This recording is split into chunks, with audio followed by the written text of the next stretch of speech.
Bon, on a posé la caméra là sur le sentier parce qu'on a trouvé un truc super intéressant. On a trouvé directement un champignon des coupeuses de feuilles. En l'occurrence là, c'est l'espèce Acromyrmex octospinosus. On a beaucoup de chance de tomber sur ce champignon directement parce que d'habitude il est vraiment bien enfoui, il est beaucoup plus profond sous terre. Et là c'est vraiment super intéressant, on voit des petites larves qui sont transportées, on voit du couvain et on voit la structure du champignon. On a une grosse colonie à la boutique et c'est vrai que c'est vraiment différent de l'avoir dans la nature et d'avoir la chance d'observer le champignon comme ça de si près quoi.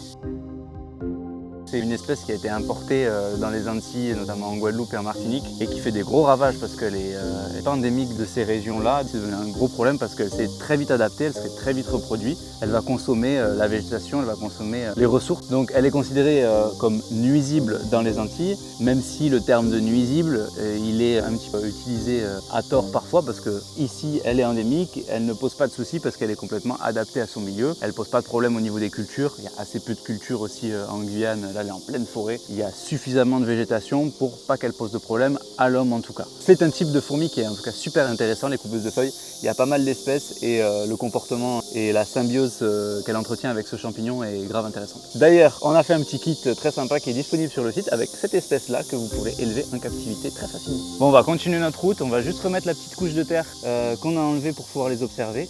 Tac, et on va continuer notre chemin.